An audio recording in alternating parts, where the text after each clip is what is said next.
வீட்டில் அமர்ந்திருந்த இளைஞருக்கு வந்த செல்போன் அழைப்பு. செல்போனில் பேசி முடித்த மறு நிமிடமே அவசரமாக புறப்பட்டு சென்ற இளைஞர். தெருவில் நடந்து சென்ற போது நடந்த பயங்கரம். கண்ணிமைக்கும் நேரத்தில் சுத்து போட்டு கத்தியால் குத்தி கொன்ற கும்பல். உயிருக்கு உயிரான நண்பனை இளைஞரின் உயிரை காவு வாங்கியது ஏன்? பின்னணி என்ன?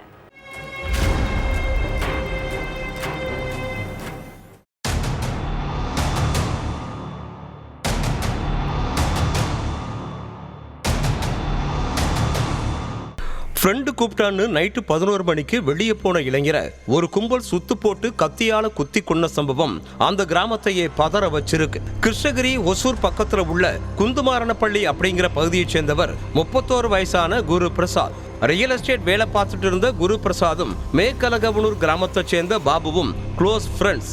2 பேரும் ஒன்னா சேர்ந்து தான் ரியல் எஸ்டேட் பிசினஸ் பண்ணிட்டு இருந்திருக்காங்க. சம்பவத்தன்னைக்கு நைட்டு சாப்பிட்டுட்டு உட்கார்ந்து இருந்தப்ப குரு பிரசாதுக்கு ஒரு போன் கால் வந்திருக்கு. அந்த போனை அட்டன் பண்ணி பேசி முடிச்சதுக்கு அப்புறம் ஃப்ரெண்ட் அவசரமா கூப்பிடுறான், வெளியே போயிட்டு வந்துறேன்னு தன்னோட அம்மா கிட்ட சொல்லிட்டு கிளம்பி இருக்காரு குரு பிரசாத்.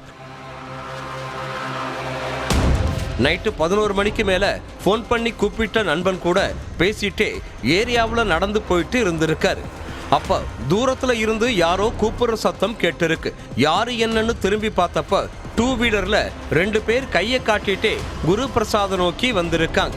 அந்த 2 பேரும் குரு பிரசாத் கிட்ட வந்ததும் ஆவேசமா கையை நீட்டி ஏதோ பேசி இருக்காங்க. பதிலுக்கு குரு பிரசாதும் அவங்க கிட்ட கோபமா ஏதோ பேசி இருக்காரு. பேசிட்டு இருந்தப்பவே அந்த 2 பேர்ல ஒருத்தன் திடீர்னு குரு பிரசாத பிடிச்சு கீழே தள்ளிட்டு அவர் மேலே ஏறி உட்கார்ந்து சர்றமாரியா அடிச்சிருக்கான்.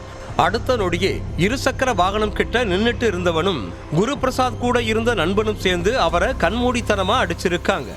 அதோட தான் மறைச்சு வச்சிருந்த கத்தியை எடுத்த அந்த கும்பல் குரு பிரசாத சர்றமாரியா குத்தி இருக்காங்க. எப்படியாவது உயிரை காப்பாத்திக்கணும்னு நினைச்ச குரு பிரசாத் தன்னால முடிஞ்ச அளவுக்கு அவங்க கிட்ட இருந்து தப்பிச்சு ஓட பார்த்திருக்காரு. ஆனா எங்கேயும் ஓட விடாம 4 பக்கமும் சுத்து போட்ட கும்பல் அவரை விரட்டி குத்தி கொன்னு இருக்காங்க. குரு பிரசாதோட கடைசி மூச்சு நிக்கிற வரைக்கும் அந்த கும்பல் விடாம பல முறை ஆக்ரோஷமா குத்திட்டு அங்கிருந்து எஸ்கேப் ஆகியிருக்காங்க. அடுத்து தகவல் தெரிஞ்சு சம்பவ இடத்துக்கு வந்த போலீஸ் குரு பிரசாதோட சடலத்தை கைப்பற்றி போஸ்ட்மார்ட்டத்துக்கு அனுப்பி வச்சிருக்காங்க. போலீஸோட முதற்கட்ட விசாரணையில குரு பிரசாதுக்கும் அவரோட நண்பனான பாபுவுக்கும் இடையில ரியல் எஸ்டேட் பிசினஸ்ல பணம் கொடுக்கல் வாங்கல் தொடர்பா பிரச்சனை ஏற்பட்டிருக்கு. இந்த பிரச்சனையால கடந்த சில நாட்களுக்கு முன்னாடி கூட ரோட்ல வச்சு பாபுவுக்கும் குரு பிரசாதுக்கும் இடையே பயங்கர சண்டை வந்திருக்கு. அப்போ கூடிய சீக்கிரம் உன் கதையை முடிச்சிடுறேன்னு குரு பிரசாத் பாபுவுக்கு கொலை மிரட்டல் விடுத்ததா சொல்லப்படுது.